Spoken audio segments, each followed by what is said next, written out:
What's up?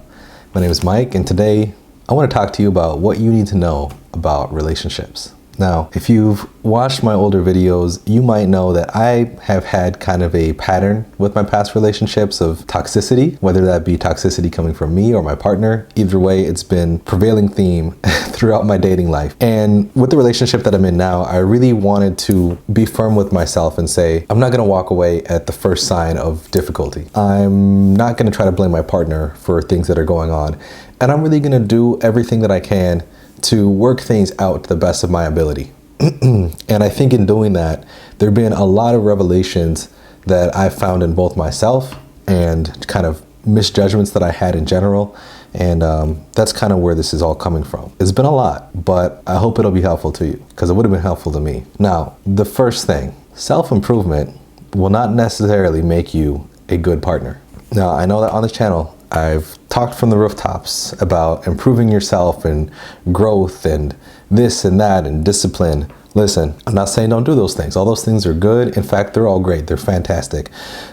All those things can change your life. However, the game of focusing on yourself and the game of learning to cohabitate with a partner, by its very nature, those are two extremely different walks of life. And if your goal is to find a partner and have a traditional marriage, whatever, live with them, all that good stuff, self-improvement is going to teach you nothing about how to do those things in a healthy way. And especially if you're like me and you grew up not really seeing a healthy, balanced, loving household, it's going to be very difficult for you. So don't think for a second by engaging in self-improvement that you will just suddenly turn into the next reincarnation of Jesus and have the most perfect relationship first thing out of it. It's just not how it works. You need to focus on those skills separately. Now, one thing that does carry over from self-improvement is the second point, which is that everything that happens in the relationship is your fault. And honestly, if you can't take accountability, if you can't take responsibility, and if you can't look at a relationship from a third-party lens and say, what could I have done better in this situation or that situation, then honestly, you're probably not mature enough to be in a relationship in the first place. So this should kind of be a no-brainer, but you need to be looking at every single interaction, every single disagreement, every single moment where you end up in a place where things are not going the way you want them to be. You need to be asking yourself, what can I do about this? How can I show up better for my partner? What does my partner need right now from me? Those are all actionable questions that you can ask yourself instead of putting the onus on your partner, because you are the only thing that remains constant throughout your relationships. And if you're not willing to ask yourself those tough questions, then you're either going to end up in a cycle of toxic relationships, or you're going to end up with a partner that doesn't respect themselves enough to have expectations on their partner to think about their wants and needs. And my guess is that's not the kind of partner you want to be with. The third point is that the way you navigate a relationship is going to be largely dictated by your traumas. I really wish I knew this sooner, and I really wish that this is something that people actually openly spoke about. Because when I tell you that I had thought, and I swore up and down, that I had gotten over certain things through my journey in self-improvement and through me sitting down and really being self-reflective, through me talking to other people, through me having kind of a completely different paradigm shift in how I even approach life. I really thought that I was just fixed now. Absolutely wrong. Again, when you're by yourself, it's one thing. When there's a whole other human being in the mix, it's something completely different. And if you're not ready to confront that, you're going to be blindsided in a big way, the same way I was. The fourth thing, you need to be a master at practicing gratitude towards your partner, and not just practicing gratitude towards your partner actively, but learning how to properly communicate with your partner that you appreciate them and what they're doing. Because in my research, I came across a lot of studies done by the Gottman Institute, and they found that there are these 4 horsemen of the apocalypse, so to speak. If these 4 things exist within a relationship, they can pretty much determine that that partnership or that relationship is going to fall apart. They called the 4 horsemen criticism, contempt, defensiveness, and stonewalling, with contempt being the most dangerous out of the 4. Now, contempt, in a sense, it's a lack of respect. It's when your partner's talking to you and you're rolling your eyes at them, or when they call you and you just brush them off. It's like literally looking at somebody and saying that they are beneath you. That is the number one killer of relationships. Now, the best way to combat contempt, the best way to pull yourself out of contemptuous thinking is, again, through gratitude. Learn to appreciate your partner for what they have to offer, and learn to really see your partner for all of their good. When someone is just so head over heels for somebody else, the way they speak about them is completely different than someone who has spite. You need to be conscious in the way that you think about and speak about your partner. And gratitude is a very, very large driver of that. Now, the fifth thing is that you really need to pay attention to your partner. In their study, what they did is they took couples and they put them in a room and they had cameras set up everywhere. And basically they just studied their actions and the way they interacted with each other over a long period of time. And one thing they noticed is that couples that were very happy and intimate and things like that, they had this kind of dance where there were these constant bids for the other partner's attention. For instance, when they were sitting down on the couch together, one partner would look up and go, "Oh wow, look, the sky's so pretty today." The partners that or the couples that were most successful were the couples that would respond positively to what the other partner would say. In just small moments like that, they found that those little tiny moments of connection were the foundation and the glue that really made a strong relationship. And vice versa, if someone is calling out to their partner and their partner doesn't respond, that was a very strong indication that the relationship was not going to last. And if, God forbid, the partner who was being called out to responded negatively, that kind of speaks for itself. Those very small moments throughout the day, those are what forms a strong relationship. And you need to be aware of this, because I have always kind of been the person who, if I didn't understand something or if I didn't think something was important, I didn't really take the time to acknowledge it and really give it the time of day. I never really cared about social media.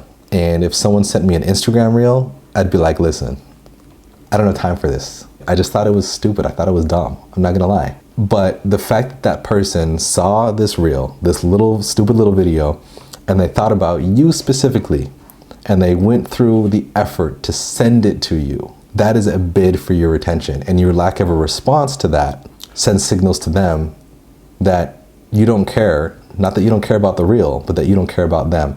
Even if your response is to say, this video is stupid, never send this to me again, at least you've responded, right?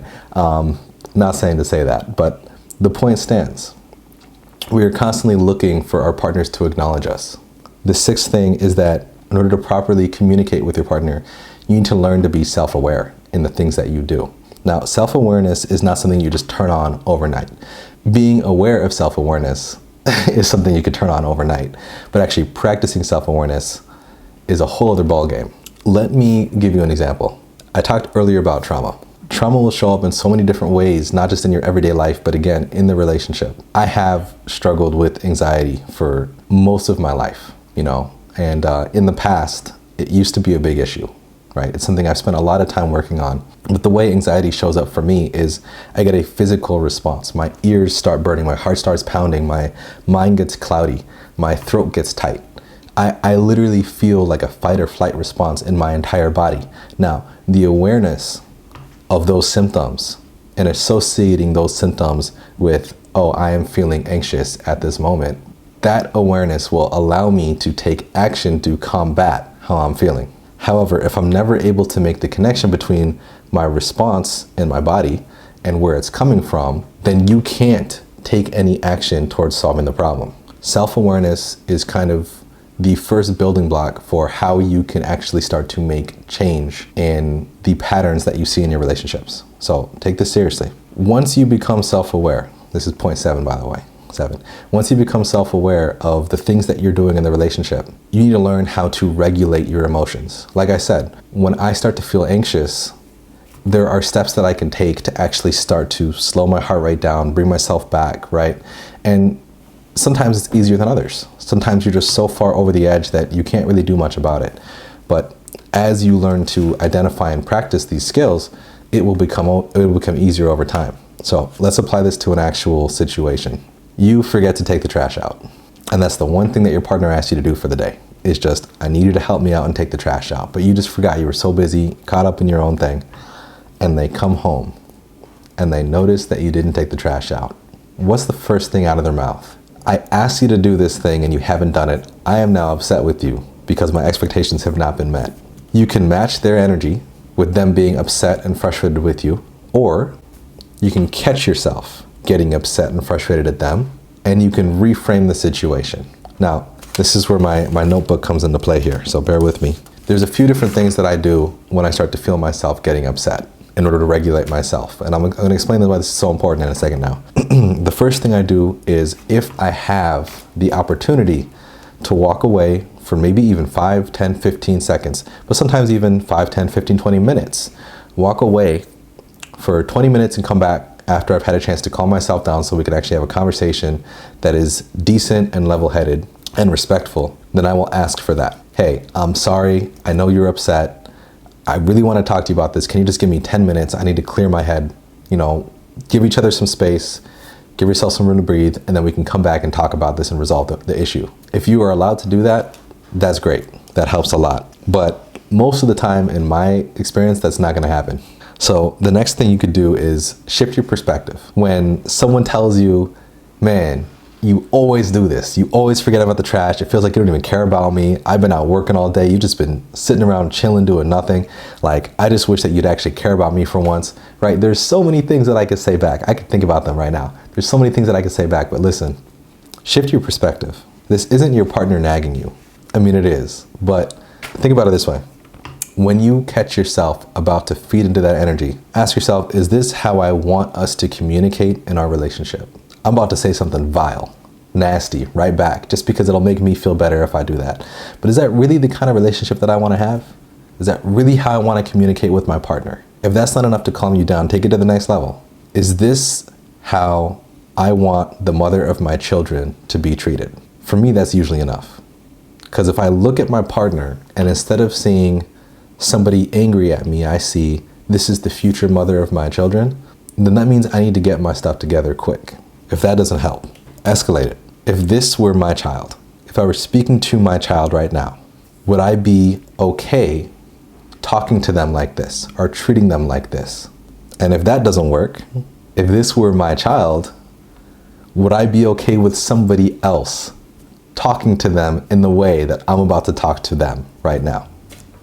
Listen, if none of those work for you, I'm sorry, but I don't know where your priorities are at, because that's what works really well for me. But even in just asking these questions to yourself, it'll really force you to take a step back and kind of reframe the situation. And once you've reframed the situation, all you have to do is hold out long enough that your partner gets to vent, and then you get to actually have a discussion. That self-regulation, that's on you. You've already not done what you're supposed to do. You've already upset your partner. Now it's your turn to have restraint. Give your partner some grace and bring the conversation back to a good place where you can actually talk about this issue. That brings me to my next point, which is point 5, 6, 7, 8. You need to learn how to listen, like actually listen. Now, a lot of us think that we listen, but not a lot of us actually listen properly. Now, I've talked about active listening in my other videos, and I still believe that's one of the most powerful things that you can learn to do. But in a relationship, it's a little bit different because you become so comfortable around your partner and things become so familiar and routine. And again, familiarity breeds contempt, and contempt is the #1 killer of relationships. So the same way you need to practice gratitude towards your partner, you need to practice your listening skills. I'm going to bring it back to the same topic as earlier. When your partner yells at you for not taking out the trash, it's not about the trash. It's not about the fact that you didn't take out the trash. If you really listen to your partner, there's hints in there of what they're actually trying to communicate to you about. You never listen to what I'm saying. I never feel like you listen to me. I never feel respected or heard or seen. I always have to come home and clean up after you. I always feel like I have to repeat things to you multiple times. That's what the conversation's about. The trash was just an initiator. So unless you really learn how to read between the lines and listen to your partner, you're gonna miss all these things. Now there's another level to this. Everything your partner says and feels is true and it's valid. It's really that simple. Think about it this way. Let's say that you were raised around dogs your entire life and you were always taught, dogs are a man's best friend, and that dogs are the greatest gift ever given to mankind, and every dog is an angel and they all go to heaven. But let's say your partner grew up and they were bitten by dogs every time they walked home. Every single time they walked home. Every single dog they ever saw would either bark at them, try to bite them, or attack them, or if the dog was not on a leash and it was a stray, it would literally go up and try to mess with them. Your perception of dogs is going to be very different than theirs. And when you're both arguing about a point, you're both coming at it with your own perspectives. For you, a person who's had nothing but positive experiences with dogs, to go to your partner and say that their fear or distaste of dogs is wrong or irrational is extraordinarily disrespectful. And it's nothing less than that. In your mind, you're right, because your lived experiences have a track record of dogs are the best thing ever. But the same way you would probably get defensive and offended if they said dogs are awful is the same way they have every right to get defensive and offended for you to say otherwise. So when you're arguing with your partner, the worst and most disrespectful thing that you can do to them is to say that they're overreacting, or to say that it's not a big deal, or to say that they're being irrational, or anything that downplays their feelings. And listen, this is the most guy thing ever. For a guy to go to their partner and say, listen, you're just being too emotional about this. You need to calm down and look at the facts. That is absolutely the wrong thing to do. You first need to understand their feelings. You need to empathize with their feelings, and you need to validate their feelings. And until you've done that and you can actually understand why they're feeling what they're feeling, you cannot have a conversation. Anything less than that, you're almost calling them stupid. Not even almost. You're literally calling your partner stupid if your answer to them expressing how they feel to you is that their feelings are wrong. You're saying that they don't deserve to feel what they're feeling, and that they don't even know what they're supposed to feel. That's an awful thing to do to your partner. So you gotta be better than that. So that being said, here's how this conversation could look like. Your partner's yelling, she's upset, she's frustrated, right? Now, this isn't gonna work every time, but you do your best, right? You just do the best that you can do. You say, listen, I'm sorry, I understand that you really wanted me to take the trash out. I'm gonna take care of it, but first, I really wanna understand why you're feeling the way that you're feeling. There are a lot of things that I heard that went a lot deeper than just, I need you to take the trash out. Can we talk about this? Because I really want to understand you. That's a completely different approach than saying, well, I don't see why it's such a big deal. It's just the trash. It's only been there for one day. It doesn't even stink up the kitchen yet. I don't know why you have to make such a big deal out of this. Words that I've probably said in the past. But look at how much more respectful and approachable and inviting the second approach is to the first. Step 10, or I guess point 10 is, all this being said, this is all work. This is all effort. These are all things to be conscious of. And if you're like me and you didn't have a good foundation of what a healthy, open, communicative, inviting relationship is supposed to look like, this is probably not going to make much sense to you until you actually start putting it into practice the way that I have been. And I need you to understand something. Relationships are a joint effort. They are a team effort. And they're never going to stop being work. So don't have any expectation that one day you're just going to wake up and it's going to be easy. I'm not saying it has to be hard all the time, but there will be moments. But it's very important that with all this in mind, you choose a partner who is willing to grow with you. Because if you spend all this time, effort, and energy to learn these things, to reframe how you view the relationship, to consciously listen to your partner, and reduce your moments of anger and really actively listen to them, take their side fully, and sit down and discuss what they're feeling. If you really celebrate them and have gratitude for them, and if you are doing everything that you possibly can to notice them in those small moments and respond to them and be with them, then you also deserve a partner who will do the same for you. So you have to really think about it. If you want this pattern of bad relationship after bad relationship after bad relationship to end, not only do you need to learn how to do all of these things, but moving forward, you need to have standards and you need to learn how to properly communicate what your needs are to your partner. If your partner is the person who says, you never do this and you always do this, right? Those are two words that will turn almost any rational conversation into an argument. They're very tricky words to deal with. If your partner is the kind of person who attacks your character and criticizes you constantly, remember, that's one of the four horsemen of the apocalypse. You need to be careful about that. If your partner is mostly defensive when you have conversations, things like that. If your partner refuses to have open and honest communication with you, then that's how you can start to evaluate the relationship as a whole. I've done the inner work. I've done what I can. I have regulated myself, and I've asked them about, I need to understand where you're coming from. Let's sit down and talk about how can we avoid doing this in the future. Let's sit down and talk about what did I do that made you feel this way. Let's sit down and talk about how can I best support you in this moment. If your partner is not willing to do the same, then you need to seriously evaluate your relationship as a whole. If you're okay being in a relationship like that, that's one thing. But for you to have constantly grown and worked on yourself, do you want to be with somebody who won't do the same? And that's just a matter of self-respect. Now, again, going back to communication, if you are not constantly communicating your wants and needs in a respectful way to your partner, don't be surprised that they won't pick up on them, right? No one's a mind reader.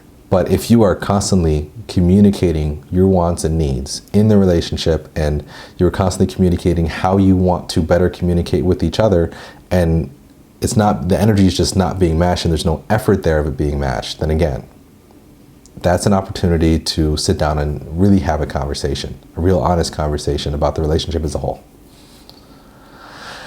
Oh man, well that was a lot. I've probably recorded this video 5 times now, so I hope that I covered everything, but I'll go back and take a look at it. But these are all things that I wish were introduced to me sooner. Things that I think would have drastically changed the way that I approach relationships and my expectations around relationships, and even the way that I approach relationships moving forward. So I really hope that it's been helpful to you. But all that being said, that's all I got for you today. I really appreciate the time you took, and until next time.